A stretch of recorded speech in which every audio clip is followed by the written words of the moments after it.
if one thing wasn't clear as of last week, the NFL has made it clear again. They don't want to be perceived as a league that is for any candidate right now.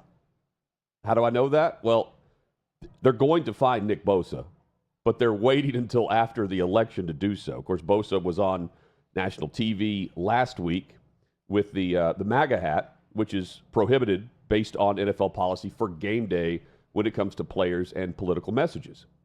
And, well, yesterday, there's a Bills fan who was told he had to remove his Trump 2024 shirt based on the Buffalo Bills policy. Here's this happening in real time with the security guard and staff. Again, it's an NFL policy that he cannot wear his Trump shirt in the first row of the Bills game, correct? 100% false. Right here. It's not a Trump shirt. It's nothing political. Nothing political from the NFL cannot be worn at a Bills game. Guys, we're in a free country. We're in a free country. So according to the NFL policy, you cannot wear anything political at all. So there's the security or staff telling the fan he can't wear that shirt on the front row. And while he never directly says it's an NFL policy, the NFL policy exists for the team or player on game day, personnel or player. The Buffalo Bills and Highmark Stadium actually have this in their stadium policy. Here's the prohibited items for Highmark Stadium. You can see some of these, and fourth from the top, clothing or material with profane language or obscene graphics or anything political in nature. That's what was relayed to the fan, not the Trump 2024 shirt, Chad, but anything political in nature. This is bipartisan, like this should be across the board, like regardless of what you're wearing. We just yet to see anyone wear the Kamala shirt. By the way, the policy is mentioned, the political aspect of this is mentioned twice in their guidelines for the stadium. It's also for banners and signs. I didn't know you could bring in banners and signs, Chad, to the stadium, but you can. You just can't do it. Banners and signs must be event-related, in good taste, and not commercial or political in nature. So it continues to say that through the Highmark Stadium guide. So it's not NFL policy. They clearly leave it up to the team to decide what they will and will not allow. Yeah, I just go back to something we spent a lot of time talking about last week, too, in regards to the whole Nick Bosa situation in San Francisco. Stick to Sports guy needs to figure out where they stand on all this. Because in 2016, everyone who's now wearing a Trump 2024 shirt was screaming at the top of their lungs on social media, or to anyone who would listen, that they go to sports for an escape from politics and the real world. And that they want their escape to remain an escape and to keep politics out of it. And now all of a sudden, the same people who say that are defending Nick Bosa or are defending this guy wearing a Trump shirt into the stadium. Figure it out. Do you want politics in sports or do you not? Because if you want politics in sports, then all types of politics are allowed. I prefer to keep it an escape, keep it something we talk about here on the show, but you don't have to intertwine the few while you're actually participating in the game, in the event, wherever you're going to watch the game, whatever it may be. I had a guy over the weekend on Instagram coming up after me repeatedly. Hey, you're a Kamala voter, and you're a cuck, and you're a blah, blah, blah, blah, blah, and you don't get it, and they're censoring us. They're censoring us right now with this, with Nick Bosa, and all this time. And I'm thinking, it's not about censorship. It's about the league learning from the mistakes of 2016, where their product was negatively affected by Colin Kaepernick and by all the protests that were going on. They don't want to get involved in this fight. They really don't. So if you think that they hate your guy and love the other girl, or if you think they hate the girl and love your guy, they don't. I really believe they want to show some semblance of bipartisanship down the middle. We don't care. We're not trying to tell people who to vote for. We're telling you to vote, but we're not telling you who to vote for. We want football to be football. We want the NFL to be the NFL. And we want to stay out of politics. We want that to be on the sidelines while this can continue to be an escape for people. That, to me, is fine. I don't – and also, one other point on this. I feel really bad for the security guard who's tasked with having to go and tell this guy to cover up the shirt and do that. This poor guy didn't ask for that when he came to work that day. I don't think, listen to this guy, I don't think he's some Kamala supporter who's just looking for a Trump shirt to tell them to cover it up or anything like that. He was told by someone, here's the policy, let's go enforce it. And he's having to do this with a guy screaming at the top of his lungs that it's a free country, which it is a free country and should be a free country. But my stance on it is consistent. Just enforce the rule on both sides. If you see something else that's of the other team, the other side, whatever it is, then make sure that rule is being followed also. If that's going on, Hutton, I got no problem with Nick Bosa being fined as long as if someone else had a political statement on the other side was fined the same way. Just keep it consistent. Or don't fine them, and I'm fine with that too. Oh, well, I have no issue with them enforcing a policy even though we haven't seen the other side of it. And this will be the last game day before the election. Tonight is the last game day with Monday Night Football. Right, but so it's not just political in nature. It's a lot of different areas that the NFL controls and can deem acceptable or not, or under their purview or not. But here's the thing about this was absolutely because of the front row, right? I know it's the Highmark Stadium policy, but if you think about what's on screen and what's not, it's easy to see what they're doing. The same thing with not wanting to discipline Nick Bosa, the reports are, until, in the near future. They're clearly waiting until the election's over because they don't want that to be a headline, right? So, they're taking a step back and they're distancing themselves more so than just enforcing a policy one way or the other. And I'm kind of surprised we haven't seen more of this if it's a big issue stadium to stadium, right? Yeah. With all the cell phones out and different things. It just really hasn't been a top priority of enforcement except for a couple of things. And the players, by the way, can say whatever they want to, post-game, pre-game, anything. They just can't wear certain messaging, political messaging, or it goes beyond that unless it's approved by the league. It's also kind of a weird shifting of the dynamic of protest and also wanting to go out and be loud with your political beliefs. Like when I grew up, and for the first, over half of my life, I feel like it was Republicans or conservatives that were always just kind of quiet and just went and voted, right? Like they just spoke with their vote, and they weren't the ones that – I don't know if it's because Taylor Swift and every celebrity on planet Earth endorses Kamala Harris. Now we're keeping up with who likes what post. Right. So now it feels like, okay, well, if they're going to do that, then, our celebrity athletes need to stand up for Trump if that's who they're going to vote for. Right. Or now I'm going to go to a game. I don't remember going to college football games as a kid. You didn't wear your Bush Quail shirt? I don't remember seeing a lot of George W. Bush or George H.W. Bush gear, inside of a stadium. Yeah. I just feel like the state I grew up in, Tennessee, was going to vote red and vote Republican, and you weren't going to hear a ton about it. Right. People just quietly went about their business, and they went and voted Republican. And now it's almost like it shifted because Democrats are so loud with their endorsements that it feels like now Republicans are thinking, oh, well, now we got to be more out there with everything we're saying and doing. I don't know. Isn't it fair, Does it feel like it shifted a little bit with that, the response? Somewhat, yes. But it's been quiet, so to speak, in regards to what we're seeing, right? In terms of what's an issue and what's not, and what's enforced and what's not.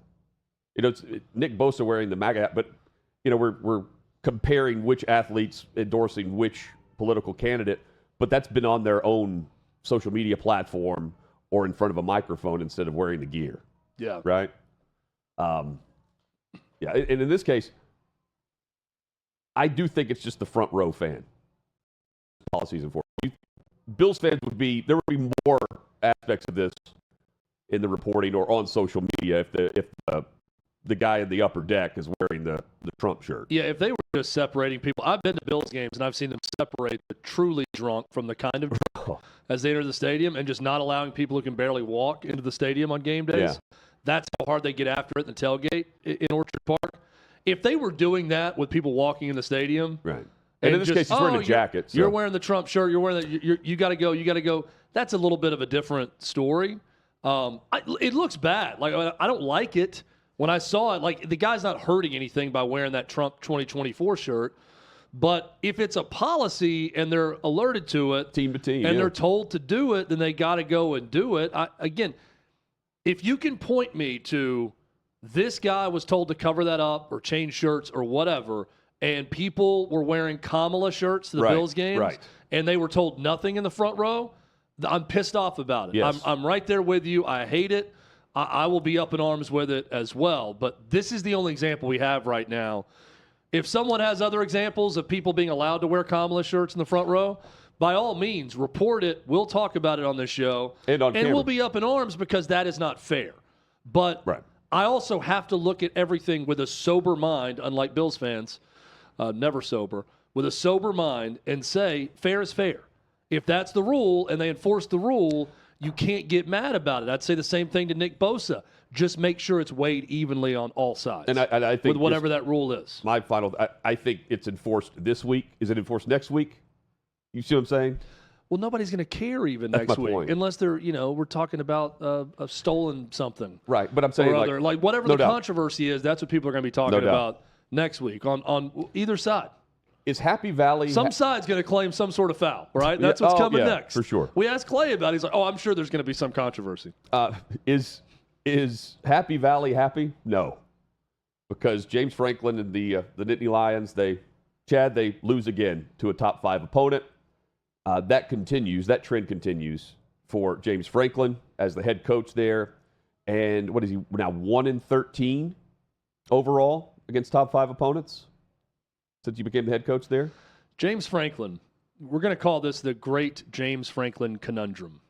And that's what they have going on at Penn State, State College. So many different names to this place. Happy Valley, State College, Penn State. Fans are understandably frustrated with his record against top-notch competition. After Saturday, Hutt, he is 1-13 versus AP top 5 teams. He is 3-18 versus top 10 teams. Wow. This is all at Penn State.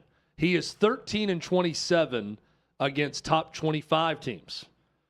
So it's really, first off, it's impossible to say that's good at Penn State, okay? That record against top 25 and up competition is not good. I'm not accounting for whatever he did at Vanderbilt against top 5, 10, 25 competition, although he did beat some of those teams while at Vandy with a much worse program, by the way. It's also very difficult to claim that a coach that's probably going to go 11-1 and be in the playoff is on any sort of hot seat.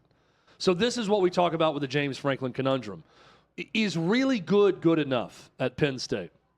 James Franklin had a number of things to say post-game, and he got into some of this about the standard, the expectation, but also the envy of 99% of the rest of college football in his program. Here's James Franklin. But college football has changed, and we have an opportunity moving forward to right some wrongs from today. And that's what we're going to focus on. I get it. We get an unbelievable crowd here. We get unbelievable support. You don't do that without passion. And there's great things that come from that, and there's hard things that come from that. That's part of the job. That's part of the job, and I own it all. I own it all. James, you can't control the outside, but as far as yourself and evaluating yourself in these big game performances, how do you do that? What significance do you put on a game like today? Yeah, again, there's nobody that's looking in the mirror harder than I am. I will say this, and I've said it before, 99% of the programs across college football would die to do what we've been able to do in our time here, and that's all of us. But I also understand when you're at a place like Penn State, there's really, really high expectations. When you're at a place like Ohio State, there's really, really high expectations. I get it. I totally get it. So we've looked at all these things really hard. We'll continue to look at these things really hard. There's a lot of things that I had planned on saying when I came in here today, but there's James Franklin postgame. Chad, you're spot on with where most programs would love to be. most fan bases would love to be and where Penn State fans expect to be. They had 111,000 in that stadium. They were filing out with a minute and a half to play with 2 timeouts and a chance to get the ball. There was still some life to the game, and fans already knew the result. Turning it over twice inside the 5. Once with the pick, the other with the turnover on downs. And you kind of just felt like it was deja vu, and the fans certainly do. Do you buy that at some point, even the 11-1 programs eventually, fade off and fade out on the coach because it's just been so long with the same type of result? I think that's what we're seeing. Yeah, that was good, James Franklin, right there in that press conference, by the way. That was a very good job of explaining everything. I thought I had no big issues with it. Much like when he apologized for walking away after the questions after the win over Wisconsin. That was good, James Franklin again. Bad James Franklin is big game James Franklin. Big game Jimmy Frank isn't getting the job done. And didn't get the job done again. I mean, they're knocking on the door, 1st and goal, 3-yard line, and they run it up the middle 3 times and throw an incomplete pass, or that game is tied. I think that while he's correct, a lot of programs would like to be where Penn State is. You're still allowed to break through once every 5 or 6 years and beat Ohio State, beat the big team on your schedule, get to a 4-team playoff. If you're James Franklin at Penn State, he had plenty of opportunities to do it when there was a 4-team playoff. Getting into the 12-team playoff, and we'll ask Christian Hackenberg about this later in the show as well. What does that really mean if they lose the first game of a 12-team playoff? It's an accomplishment. I'm not here to say that it's not. I mean, they did what they needed to do with that schedule, which is a weak schedule in the Big Ten. We saw it coming into the year. This was going to be the big test at home against Ohio State, but they got them at home. So, yeah, at some point, this isn't enough. I don't know when that is. I don't know what the ultimate expectations are. If you are a Penn State fan, you must ask yourself, can we do worse than this? The answer is hell freaking yes, you can do worse than this. And you have to come to grips with that. I mean, this could be an awful move. You could fire James Franklin, and you could go hire someone who is terrible. You could put yourself into a Nebraska-type tailspin by getting one hire wrong. Or you could know what you got with James Franklin. You could continue to roll the dice and say, well, we feel like he's still close, and maybe one year he'll break through and he'll beat Ohio State, or he'll beat one of these top teams, and they'll go on to run in the college football playoff. I would also say to any Penn State fan, there's no evidence of that ever happening. And they know that, right? They know it, and I don't see it happening with James Franklin at Penn State. So I don't have the answers here. I could honestly argue on either side of this that it's good enough for you, and you need to stick with this level of success and just pray that the football gods line up on your side one time and you get lucky and win one of these games. Or the other argument would be, what James Franklin is? He's never going to win a national title, so we're going to go in a different direction. I think that's a very dangerous game to play, though. Well, and it could happen this year still. I mean, you could tell the post game, that game they're playing with house money. You could tell that coach, Franklin feels that way. He's like, we still have an opportunity out in front of us. Meanwhile, Ohio State wins a big game like they normally do, unless they're playing Michigan recently. Right now, they'd be in the playoff. They'd host like a Notre Dame. I'm trying to think who would be around that area. Alabama. But see, even for Ohio State, that's not their big game. Don't say Penn State. Yeah. But Ohio State, that's not a big game. That's a big game on their schedule this year. But that's not their big game. Their big game is Michigan. And that's the one Their Ryan big game Day is the needs. playoff. Yes. Their big game is winning in those situations. Yeah. And that's also a knock at Penn State. Right? But that's not your big game. And here's the thing about Penn State. If they win that game, not only are they making the playoff, just making the playoff is that good enough. You beat Ohio State, you knock them out of the playoff potentially. So you're in, they're out. And the perception would be you're now climbing the staircase. And now they're still, we could get in, but we still can't get over the hump in the conference. I don't even need – here's the issue, though, as we talk big picture with James Franklin at Penn State. Hutton, I don't even need to know who they're playing in the playoff, and I'm betting on the team they're playing. Oh, yeah, I wouldn't pick them last week either. Whoever it is, it could be Notre Dame.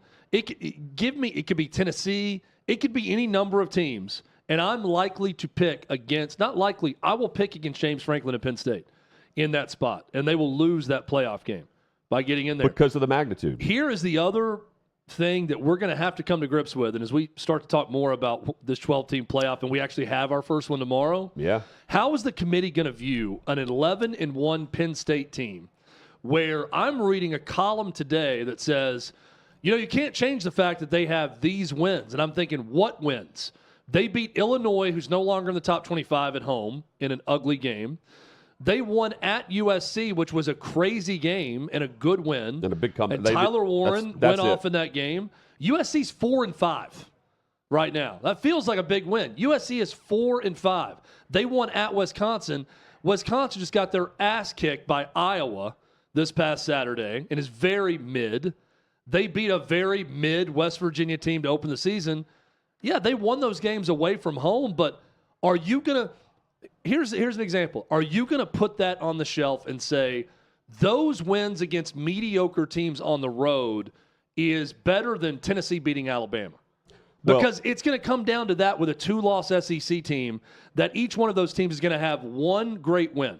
One win over top SEC competition at least that has 2 or 3 losses, right? And they're going to compare that to, well, here's these road wins for this Big Ten team over not great competition. Well, and I don't know what the answer is to that either, but there's going to be a 1-loss versus 2-loss debate. And all I'm saying is it can't simply be math. You can't simply say the 1-loss team is in. No, well, I don't think they will say that. Think about we'll see that with potentially, a Boise and Army, maybe. Unbeaten versus 1 loss. That's on the table too. As we said, there's going to be craziness, but they still have the ability to rubber stamp some things as a program. Penn State, I'm saying, to make the argument. Right now, that's a coach that feels like they had a mulligan with 1 loss. Yeah, and that's just the demeanor. I wonder what he meant at the very end of that, where he's like, "There's some things I wanted to come here and say, but it's not the time. Not safe for work or whatever." It's not the appropriate time. He said, "I'll get to it later." How about that pick, by the way? Yeah, that was incredible. It was an amazing interception. Love it. Ohio State also spotted them 10 points. They're up 10, yes. Which and then makes they score it tough. one field goal. That was just an easy. They're baiting the throw from Will Howard, and he just easily picks it off and walks into the end zone. And I knew when they got that celebration penalty on that pick six, and James Franklin was mad. I'm thinking, this is where Ohio State comes back and scores. That's a hell of a drive. And that's exactly what they did. They march on a great drive and go down and score. But Penn State still had it twice inside the 5, and they give it up twice. And Will Howard fumbles going into the end zone on a run, too. That was a big turn for Penn State. Well, then you had the fumble off the knee. That was the touchback. That was a crazy game. I mean, for 20-13. Penn State left on the schedule. Washington at home. Okay. At Purdue, one of the worst Power 4 teams in college football. Minnesota is going to be tricky on the road for Penn State. At Minnesota is going to be tricky for them, and then Maryland at home. So, I mean, there's a lot of teams right now that are eyeing the playoff that don't have a tough schedule. They're going to have 3 or 4 solid wins, but no really good wins. Well, this is what happens if they go 11-1 with this schedule. When you expand to 20 teams. Yeah, winning at USC the way they did, very solid win. Winning at Wisconsin, solid win. West Virginia, solid win. Illinois at home, solid win. You're not going to point to one moment, though, on the schedule and go, boy, remember the night they knocked off X? Remember the day they went into that environment and won that game? Let me add in this. I said early in the season, don't forget some of these matchups where, like at the time, NC State pulled out what was a close game but shouldn't have been close.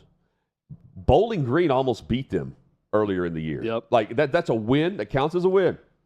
But don't discount how they struggled there. I mean, that should factor in if you're looking at the 11-1 versus 10-2. That's my point. And you can also say it evens out and is much better with the way they came back and won the game at USC. It's also, and you could just chalk it up to it's 1 week and football, crazy things happen. But Notre Dame lost to Northern Illinois, and they can't win in the MAC right now. Yeah, what are they, 9th right now in the MAC? They have a losing season currently. Yeah, not good for the Fighting Irish. Meanwhile, Chad, Colorado, I don't know if a team benefited more from a bye week and maybe not all season, than the Colorado Buffaloes. Because you have Houston over Kansas State this week. You have Texas Tech over Iowa State. And here comes Colorado facing Texas Tech this upcoming weekend. And there's a scenario where they can win out. Speaking of schedules that aren't that difficult on paper, Colorado's got one of those right now. They can benefit from this. Their toughest opponent is this weekend against Texas Tech. And right now they have a 19% chance, according to ESPN, to win the Big 12. And they're 21st in the top playoff odds to make the college football playoff. I'm not expecting it, but right now they're 6-2. They're not facing any more ranked teams. And if they run the table, when we get to a month from now, the debate is going to be about a 2-loss Colorado that has completely taken everyone by surprise with how they finish things. Of course, Kansas State has the head-to-head tiebreaker, but now Kansas State just got another loss. You have that they're not going to play Iowa State or BYU. Things can happen in a crazy conference. And I'm looking at this going, well, let's see. 10-2, 8-1 in the conference. And you have Kansas State beat Iowa State at the end of the season in the Farmageddon Bowl. And they're going to the Big 12 championship game. They need that to notch their way in. But what a storyline. And you better believe networks are going to use that as a great debate. I can't wait to hear. If they beat Texas Tech, that's when this march for the playoff talk begins for them. They will, and it'll be a huge talking point just because of Deion Sanders. Right. Texas Tech just went to Iowa State and won this weekend, Yep. so this weekend's going to be tough. That was a great game. Utah and Oklahoma State are huge disappointments in the Big 12, Yep. so that should be wins at home. On the road to Kansas. In Boulder. Now, I'll say the Big 12 is starting to become victims of their own reputation and their own cannibalism, and this past weekend's a great example of that. I think Colorado's got to win the conference. Yes, I'm saying that too. Yeah, I mean, if they win the conference, they get the automatic bid. They're a top 4 seed. But they which could would win which would be this incredible. conference. Think about them getting a bye. A bye. You know, as a top 4 seed if they win. They can win this conference. I don't think there's any chance. I don't want to say not any chance. It's getting close and close where this is a one-bid league, and there's no doubt about it. Yeah. I still think there's an outside chance if a lot of things happen around them, they get 2 teams in. But it's looking more and more like the Big 12 is a one-bid conference. Yes. Much like we would talk about in NCAA basketball tournament terms. But Colorado's got a shot. And right now, they got a shot to win that thing. They're starting to peak, and the other teams are kind of leveling off. They've won 2 in a row. Here are the standings in the Big 12. 4-1 in conference. Again, run the table, they're in. It goes without saying to win but as a 2-loss team and a 8-1 finish for the Big 12, all of a sudden, after a month in Colorado looked dead to rights. I mean, they've got the 2 top players. Let's also throw that in there with Shedeur Sanders and Travis Hunter. You know, like Travis Hunter was interviewed live on College Game Day on Saturday at Penn State during his off week. Now there's another example of NIL. Yes, that's a good you can point. get the private jet flight out, and I don't know if he was hawking a product while he was there. Maybe, but maybe. I've never seen an actual college football player during their bye week go on set across the country live with someone and be interviewed the way Travis Hunter was. Yeah, you can see it sometimes if they're on, via satellite, maybe. Yeah. But is he also doing this for the Heisman campaign? Oh, for sure. Just to get, I mean, they're asking about that, but regardless, you say yes to it if you're him. Yeah. You just never see it happen during a team's bye week that they're going to go. A player is going to go do that. This is just another example of the era we're in NIL that everything's possible, including going from Boulder, Colorado to State College, PA. Yes. For an early morning ESPN hit during your bye week if you're a star player. Ted, we've got star players in Dallas that aren't playing all that well. One of them is just admitting that they suck. Dak Prescott, who didn't finish the game because initially they said it was a hamstring issue. He comes out of the blue tent with his hand wrapped, and he has an MRI today. Cowboys lose again in a game that wasn't as close as the final score dictated by Atlanta. And they're on a 3-game skid. They have a starting quarterback that's injured. They have a 4th and 2, and their run game is so bad that they once again go to CeeDee Lamb on a jet sweep that stopped for like a 2 or 3 yard loss. They can't point to anything right now that indicates they're going to dig out of this rut. Mike McCarthy is a lame duck head coach. Jerry Jones, after saying a couple of weeks ago that they weren't going to do anything at the deadline for the trade deadline tomorrow, is now indicating that there could be some moves made by the organization. Place is going nowhere fast. And it tends to go off the rails. But the difference is it goes off the rails in the playoffs, and this is no playoff team. Pointing fingers is about to happen. Yeah, and the Dak Prescott. And Cooper Russian is awful. I'm somewhat sympathetic, to sideline lip reading. Oh, yeah. That's picked up. But when you're saying we effing suck to a teammate on the sideline and you're the quarterback. And don't you want, that's tough. Don't you want, I feel like we always say, it's very bland, boring, PR. Everyone's saying the same thing. And as soon as someone does it, it's made into a big issue, even if you're just lip reading. Well, it's different too, because you can have John Boy, and Major League Baseball does this all the time. Yeah. It is great. But because it's Dallas and Dak Prescott, it's like, yeah, he's admitting what we all know. They're awful. They're not a team that's going to go and do much because, well, they didn't do much in the offseason to help their chances. Yeah, it's the Cowboys too. It's a special organization that when the shit hits the fan, everybody celebrates. That's not a Cowboys fan. So everyone's looking into every crack in that facade and wanting to poke even more holes into it. And you got a head coach who's having a meltdown on the sideline. You got your quarterback saying we suck. You got Jerry Jones talking about, we're going to make some moves, all right. Changes are about to come. I mean, the writing's on the wall. This thing is getting blown up, and then Jerry Jones is going to try to start something new at this point in his life with someone else, probably not Dak Prescott, and a new coach, and we'll see if that works because it just hasn't. I mean, since their glory days in the 90s with Jimmy Johnson and Barry Switzer, it just has not worked with Jerry Jones and the Cowboys, and this latest iteration is another example because they're not getting to the ultimate destination, which is the Super Bowl. Well, there's another team that's already made a change at head coach. It's Dennis Allen. He's fired by the New Orleans Saints. Second time in his head coaching career he has been fired midseason. And it's the second time he's had Derek Carr as his quarterback when he's been fired midseason. It's happened with the Raiders. It happened today against the Saints after their loss to the Panthers.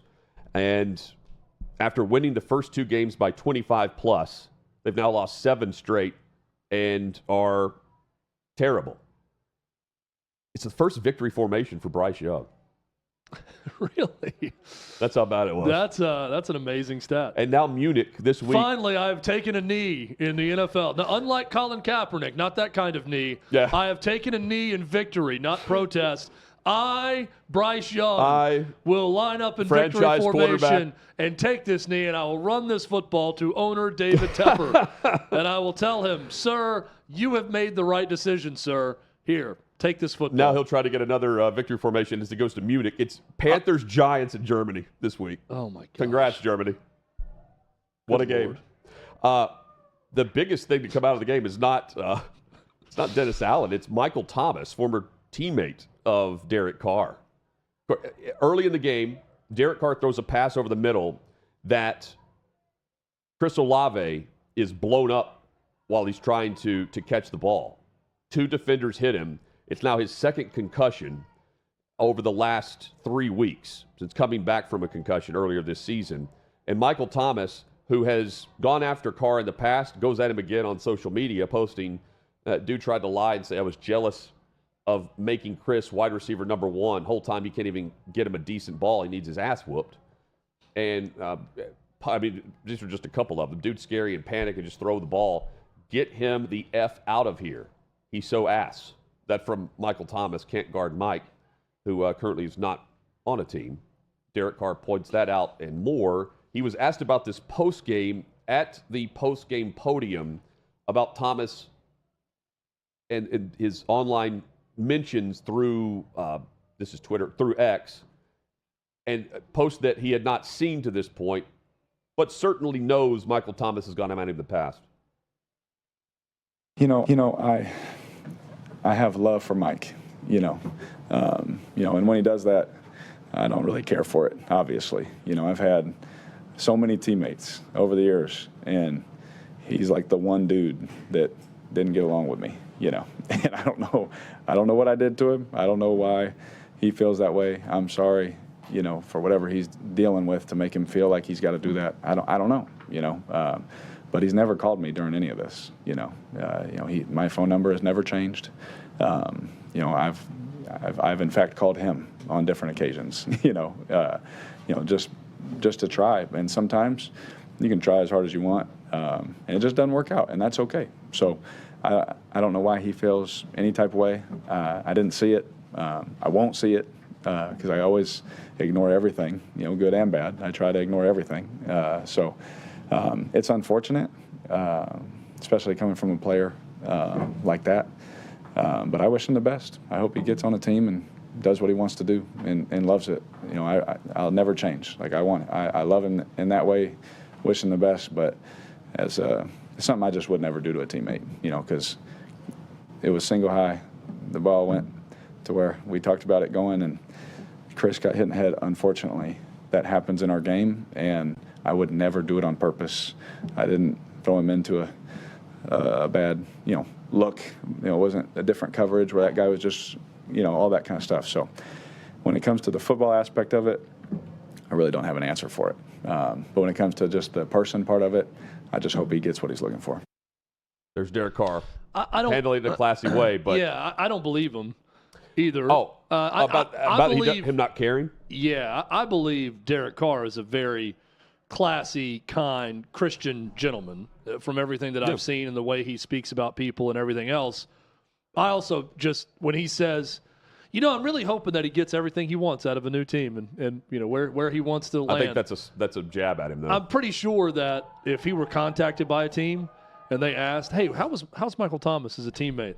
I think he'd be brutally honest with him and not say, you know, he's a great teammate and I think you should sign him. I think he'd be honest and say, he's awful. But we know how he is a teammate. Remember when he threatened to, like, sit out or whether or not he really had an injury with the contract stuff going on? That was a couple years ago. That's part of the contract hell they're in, I believe. But they're a bad team. Bad coach is fired. I think Derek Carr is handling a very bad situation well. Also, Michael Thomas is saying he needs his ass kicked. It sounds like Derek Carr's reached out and is willing to talk about that. Yeah. I mean, who had Derek Carr? I've tried to call him. He didn't answer. Provocateur. I know. If he just ends it with basically what Jason Kelsey told that kid at State College. Give me your phone. Bam. Yeah. Oh, maybe so. Oh, I need my ass kicked? Well, here's my address. If you'd like to show up at my house at this time, you know where to find me. We can do this. I'm actually at an NFL facility right now. We can do the damn thing.